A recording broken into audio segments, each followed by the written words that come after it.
Shalom, puji nama Tuhan kalau pada saat malam hari ini kita sama-sama kembali datang di dalam hadapan Tuhan. Mari sama-sama saat ini kita merendahkan diri di hadapan Tuhan, agar pada malam hari ini kita boleh merasakan hadirat Tuhan nyata bagi kita semuanya. Kita angkat pujian, kemenangan terjadi di sini.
Terima kasih Tuhan Yesus, Engkau sungguh baik dan sangat baik di dalam kehidupan kami.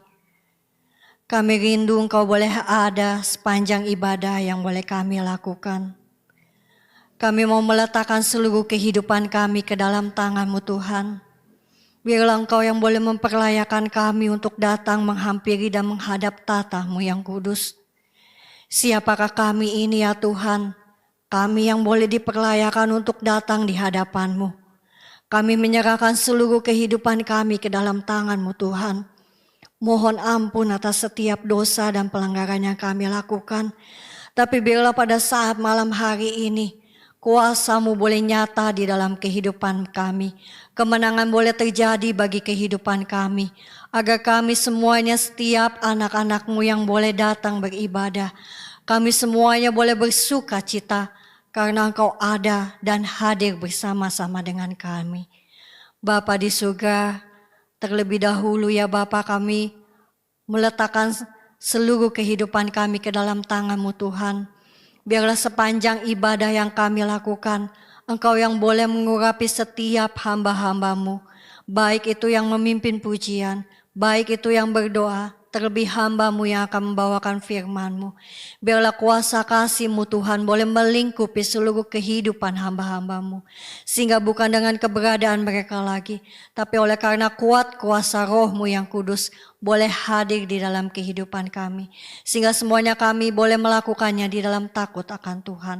Kami semua yang beribadah, walaupun kami beribadah di tempat kami masing-masing, kami percaya kami dipersatukan di dalam kasih dan Roh-Mu.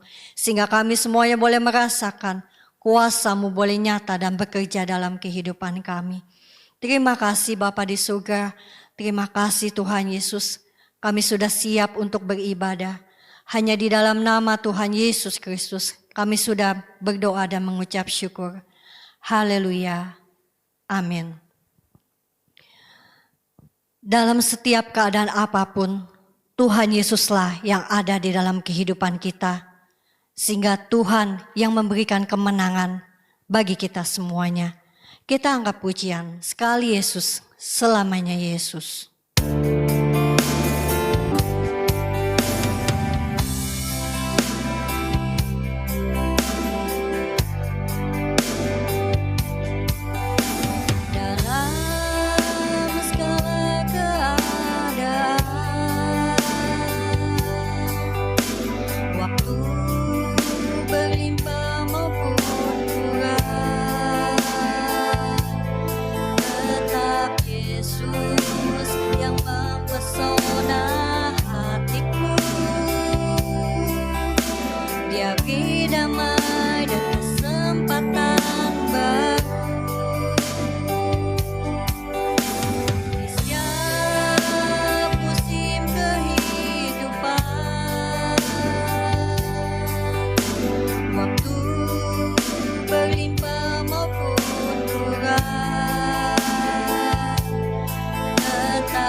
biarlah Tuhan Yesus tetap ada di dalam kehidupan kita, sampai kita akhirnya Tuhan boleh memberikan sukacita dan kemenangan di dalam kehidupan kita. Kita sambung pujian kita dengan suka-sukamu Yesus.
Suka-sukamu Yesus, suka-sukamu Yesus, suka-sukamu Yesus, suka-sukamu Yesus, suka-sukamu Yesus.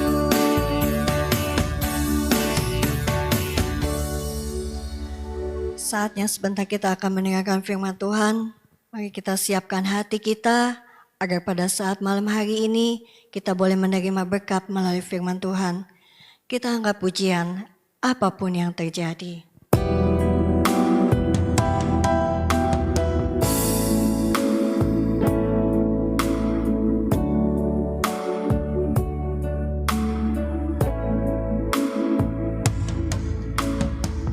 Apapun yang terjadi dalam hidupku ini, tak pernah kau ragukan kasih-Mu Tuhan.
percaya padamu.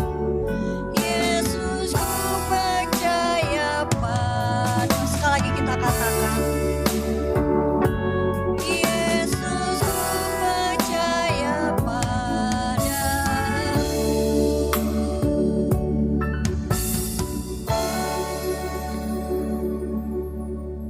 Kami rindu mendengar suara-Mu ya Tuhan pada saat malam hari ini. Biarlah Tuhan, kehidupan kami boleh Engkau isi menjadi bejana yang penuh dengan perkataan firman-Mu. Jangan biarkan ada satu perkataan-Mu yang lalu begitu saja. Tapi biarlah setiap perkataan yang boleh keluar melalui hamba-Mu, itu semuanya boleh sampai kepada kami semuanya. Mohon Roh-Mu yang kudus boleh menuntun kehidupan kami, sehingga firman-Mu tidak berlalu dengan sia-sia, tapi firman-Mu yang boleh membentuk kami menjadi anak-anak-Mu yang semakin hari berkenan di hadapan-Mu, dan boleh masuk dan mengerti dalam setiap rencana-Mu ya Tuhan. Hamba-Mu yang akan memberitakan firman-Mu, biarlah kuasa kasih-Mu, kuasa Roh Kudus-Mu yang boleh melingkupi kehidupannya, sehingga bukan dengan perkataannya lagi dia boleh berbicara, tapi oleh perkataan-Mu Tuhan, oleh karena Roh Kudus-Mu yang menuntun, sehingga perkataan itu boleh sampai kepada kami semuanya. Terima kasih Bapa di surga, terima kasih Tuhan Yesus, kami sudah siap mendengarkan firman-Mu. Hanya di dalam nama Tuhan Yesus kami sudah berdoa dan mengucap syukur. Haleluya. Amin. Shalom. Salam dalam kasih Tuhan kita Yesus Kristus. Kalau malam hari ini kita dipertemukan kembali dalam ibadah tengah minggu kita. Kita akan sama-sama belajar dari firman Tuhan yang diambil dari 2 Korintus 5 ayat 17 sampai 18. Saya ulangi, 2 Korintus 5 ayat 17 sampai 18. Demikianlah firman Tuhan. Jadi siapa yang ada di dalam Kristus, ia adalah ciptaan baru. Yang lama sudah berlalu, sesungguhnya yang baru sudah datang. Dan semuanya ini dari Allah, yang dengan perantaraan Kristus telah mendamaikan kita dengan dirinya dan yang telah mempercayakan pelayanan pendamaian itu kepada kami. Amin. 2 Korintus 5 ini tentang ciptaan baru bukanlah hal yang baru dibicarakan. Seringkali diberitakan. Tapi semakin sering kali diberitakan justru semakin sering juga orang Kristen itu lupa bahwa dirinya sekarang adalah ciptaan yang baru. Dikatakan siapa yang ada di dalam Kristus, ia adalah ciptaan baru. Maksudnya apa? Maksudnya adalah kalau kita percaya bahwa Kristus telah menebus dosa kita, kehidupan yang lama yang dikuasai oleh dosa itu, maka kita adalah ciptaan yang baru. Dengan kata lain, kita sudah dibebaskan dari hukum dosa. Itulah ciptaan yang baru. Kembali kepada ciptaan yang awal, segambar dan serupa dengan Kristus. Itu tujuannya. Itu kenapa Tuhan Yesus rela mengorbankan dirinya untuk menebus dosa manusia. Nah, saudara, kalau kita melihat pada masa penciptaan manusia itu, Adam dan Hawa, manusia pertama diciptakan Adam diciptakan sudah dewasa. Tapi berapakah umur Adam pada waktu dia diciptakan? Adam tidak memiliki umur. Karena pada waktu dia diciptakan, dia serupa dan segambar dengan Allah. Dan roh Allah memberikan kehidupan bagi Adam. Jadi kehidupan Adam pada saat itu kekal. Kekal selama pertama dia di Taman Firdaus sebelum dia jatuh ke dalam dosa, kehidupannya adalah kekal.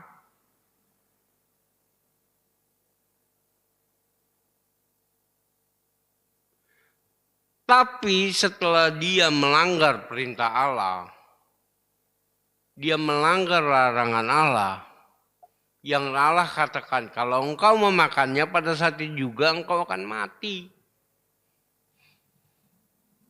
Memang tidak mati secara jasmani, tapi mati secara rohani. Dan itu kan sudah dibuktikan bahwa umur Adam tidak mencapai 1000 tahun.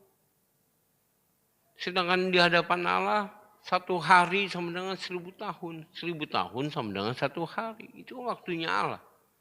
Kalau dia tidak mencapai 1000 tahun, hanya 900 lebih, artinya dia mati pada hari yang sama.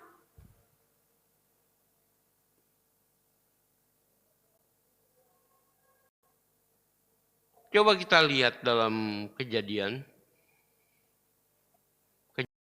3 ayat 22. Kejadian 3 ayat 22. Demikianlah firman Tuhan. Berfirmanlah Tuhan Allah, sesungguhnya manusia itu telah menjadi seperti salah satu dari kita, tahu tentang yang baik dan yang jahat. Maka sekarang jangan sampai ia mengulurkan tangannya dan mengambil pula dari buah pohon kehidupan itu dan memakannya, sehingga ia hidup untuk selama-lamanya. Jadi setelah Hawa memakan buah yang dilarang Tuhan, yaitu pengetahuan baik dan jahat, maka manusia itu menjadi terbuka matanya. Dan dia menjadi tahu apa yang baik dan apa yang jahat. Kalau dulu waktu Adam pertama kali diciptakan, itu tidak ada yang jahat. Semua diciptakan baik adanya. Itu cipta Allah. Bahkan Adam hidup berdampingan dengan hewan-hewan, binatang kategorikan sebagai binatang buas pada masa ini. Pada zaman di masa tadi Eden itu hidup berdampingan. Tidak terjadi saling mangsa memangsa. Kenapa? Karena Allah menentukan apa yang menjadi bagian mereka, yang menjadi makanan mereka. Tapi semua itu berubah. Pada dosa mulai mencemari dunia, mencemari ciptaan Allah ini yang sempurna, yang kekal ini. Semua berubah. Setelah manusia memakan, manusia jadi tahu mana yang baik, mana yang jahat.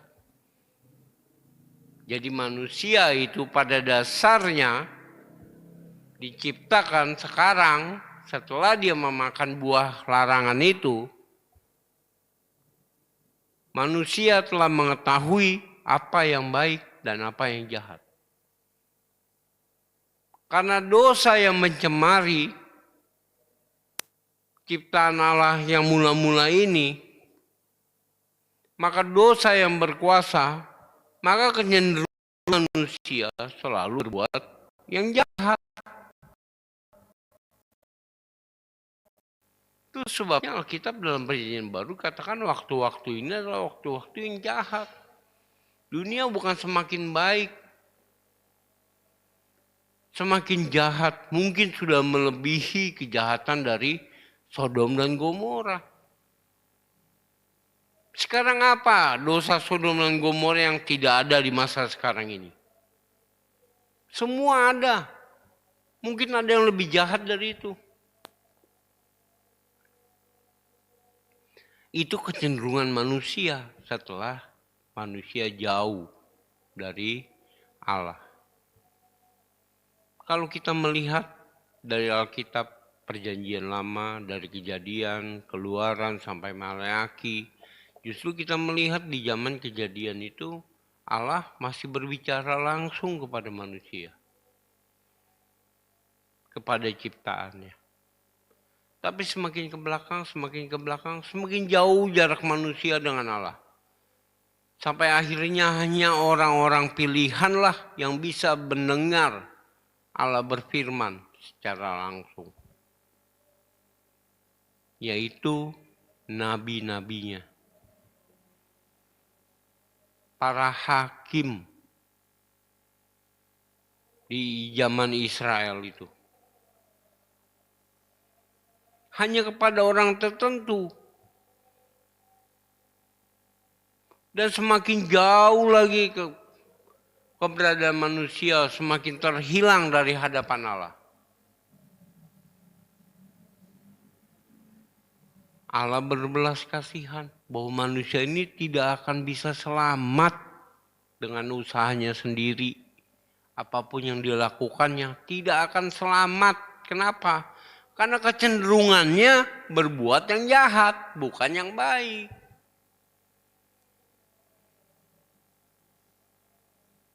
Kecenderungannya itu. Itulah sebabnya Allah mengutus Tuhan Yesus, anaknya yang tunggal, untuk menebus dosa manusia. Menjadi pendamai kembali antara Allah dengan manusia. Diutuslah Tuhan Yesus. Dan Tuhan Yesus telah menjalankan tugasnya sesuai perintah Bapa dengan sangat sempurna. Dia telah menebus manusia. Bukan hanya untuk orang Kristen, saudara, Tuhan Yesus itu mau mati. Tapi untuk umat manusia. Hanya bedanya mereka yang menerima pengampunan, mereka yang menerima penebusan, itu tidak semua orang. Hanya orang yang percaya kepada Tuhan Yesus. Bahwa ya Tuhan Yesus telah datang ke dunia, mati di kayu salib, bangkit dan telah naik ke surga, duduk di sebelah kanan Allah Bapa. Hanya orang-orang yang percaya, itulah yang menerima penebusan itu. Itulah yang diperbaharui. Itulah yang menjadi ciptaan baru. Yaitu manusia yang tidak lagi dikuasai oleh dosa. Itu rencana dan kehendak Allah dengan melalui pengorbanan Tuhan Yesus.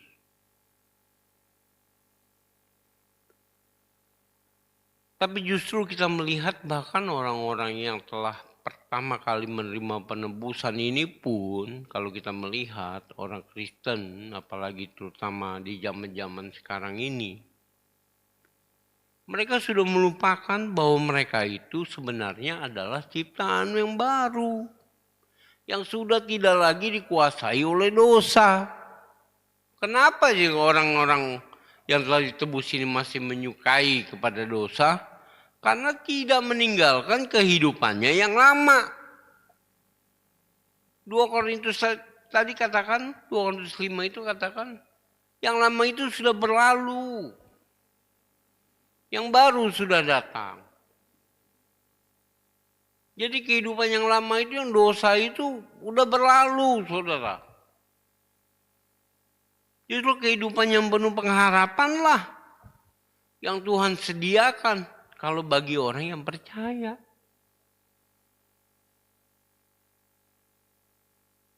Kesenangan pribadi yang tidak sesuai dengan kehendak Allah. sulit untuk dilepas, dibuang. Karena itu adalah hobi misalkan. Nggak bisa kalau mengikut Tuhan, itu nggak bisa 50-50. Nggak bisa 70%. Bahkan 99% pun nggak bisa. Kalau kita mau mengikut Tuhan, itu harus 100% seutuhnya kita mengikut Tuhan. Kalau tidak, artinya kita bukan ciptaan yang baru. Artinya kita masih hidup dalam manusia yang lama, yang belum diperdamaikan dengan Tuhan. Masih mau-maunya sendiri. Masih mengikuti egonya sendiri. Bukan mencari kehendak Tuhan. Tapi kehendak Tuhan yang harus dicocokkan dengan kehidupannya. Nggak bisa begitu, saudara. Kalau kita ciptaan yang baru, dikatakan dibebaskan dari dosa. Berarti kuasa dosa itu tidak berlaku bagi kita. Tidak berlaku di dalam kehidupan kita. Dan kita tidak lagi menyenangi kehidupan dosa. Itu ciptaan yang baru. Itu ciptaan yang menerima penebusan yang dari Tuhan Yesus. Kalau kita masih menengok kepada hobi, kepada ini, itu, segala macam yang tidak berkenan pada seluruh duniawi, itu artinya apa? Kita belum menjadi ciptaan yang baru. Mari kita lihat dalam 2 Timotius 3 ayat 17. 2 Timotius 3 ayat 17. 2 Timotius 3 ayat 17, demikianlah firman Tuhan. Dengan demikian tiap-tiap manusia kepunyaan Allah diperlengkapi untuk setiap perbuatan baik. Amin. Saya ulangi sekali lagi. Dengan demikian tiap-tiap manusia kepunyaan Allah diperlengkapi untuk setiap perbuatan baik. Jadi kalau kita tahu perbuatan yang baik, tapi kita tidak lakukan, itu artinya kita belum menjadi kepunyaan Allah. Karena kepunyaan Allah menurut 2 Timotius 3 ini, yang dilakukannya hanya perbuatan baik. Nah, bagaimana kita supaya menghilangkan ego, menghilangkan kehendak? Bagaimana caranya? Mudah. Istilah Alkitab mengenakan pikiran Kristus. Tapi kalau istilah kita sehari, di switch pikirannya kepada pikiran Kristus. Diarahkan pemikirannya kepada pemikiran Kristus. Sesuai dengan pemikiran Kristus. Nah, taunya bagaimana pemikiran Kristus? Semua ada di Alkitab. Itu pemikiran Kristus. Jadi sangat penting kita mengerti dan kita membaca Alkitab. Itu sangat penting. Agar pikiran kita itu hanya dipenuhi dengan hal-hal kebenaran. Sekarang apa sih sebenarnya perbuatan baik itu? Perbuatan baik itu kan tidak lain adalah perbuatan kasih. Kan itu. Tuhan melakukan segala sesuatu pun pasti berdasarkan kasih. Penebusannya dia korbankan anaknya yang tunggal untuk menebus manusia. Itu kan karena kasih. Tuhan Yesus menyembuhkan orang sakit. Itu kan karena kasih. Tuhan Yesus bahkan memberikan pengajaran, bahkan peneguran sekalipun. Tetap itu karena kasih. Itu berlandaskan kasih. Jadi kalau pikiran kita, saya katakan mengenakan pikiran Kristus, artinya kasih itu di atas segalanya. Apa yang kita lakukan, lakukan itu semua dalam kasih. Seperti yang telah Tuhan Yesus ajarkan. Makanya saya katakan penting membaca Alkitab. Kalau kita sudah ada khatam, mari kita ikuti. Baca Alkitab. Itu sangat penting, saudara. Mungkin hal yang istilahnya hal yang remeh. Bukan perkara yang besar. Hanya membaca. Bahkan untuk membacanya pun kita nggak perlu belajar. Karena ini sudah bisa langsung dibaca. Kita sudah diberikan banyak kemudahan untuk mengerti, membaca firman. Apakah karena terlalu mudahnya sampai kita mengabaikan? Jangan, saudara. Justru hal yang dipermudah ini adalah sebenarnya hal yang sangat penting. Karena apalagi yang dapat menyelamatkan kita dari keadaan seluruh dunia ini? Hanya firman Tuhan yang berisi hikmat dari Allah. Itulah yang memampukan kita selamat dari seluruh keadaan dunia yang semakin rusak yang menuju kepada kehancurannya sendiri ini. Penting, saudara. Dan di sini dikatakan bahwa manusia kepunyaan Allah itu selalu diperlengkapi untuk setiap perbuatan baik. Artinya hanya kebaikanlah yang dilakukan oleh orang-orang yang menjadi milik kepunyaan Allah. Hanya melakukan kebaikan. Tidak ada yang lain. Kita akan baca dalam ayatnya yang terakhir. Di sini dalam Roma 8 ayat 28.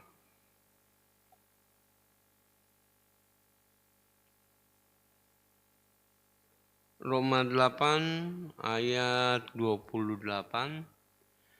Roma 8 ayat 28, demikianlah firman Tuhan. Kita tahu sekarang bahwa Allah turut bekerja dalam segala sesuatu untuk mendatangkan kebaikan bagi mereka yang mengasihi Dia, yaitu bagi mereka yang terpanggil sesuai dengan rencana Allah. Amin. Jadi kita tahu sekarang bahwa sebenarnya Allah itu pun gak tinggal diam. Asal kita mau percaya, kita mau melakukan kehendak Allah, kita mau melakukan kasih itu, Allah akan turut bekerja untuk mendatangkan kebaikan bagi diri kita, yaitu kita yang terpanggil sesuai dengan rencana Allah. Terpujilah nama Tuhan dari sekarang sampai selama-lamanya. Shalom. Kita akan menutup ibadah kita pada malam hari ini. Kita angkat pujian oleh kuasa darah-Mu.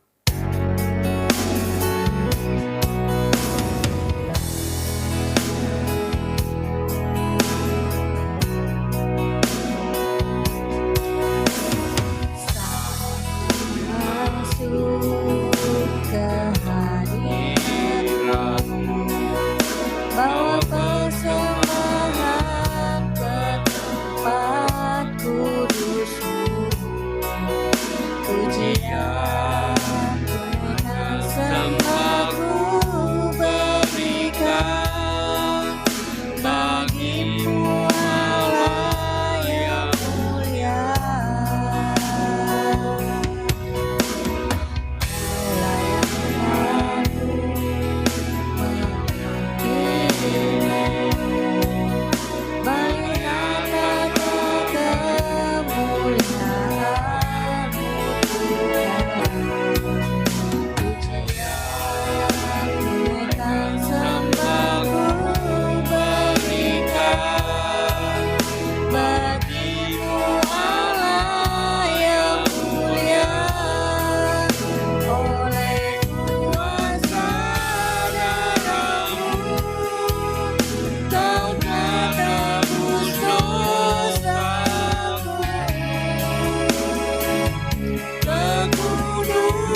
kasih Allah Bapa di surga.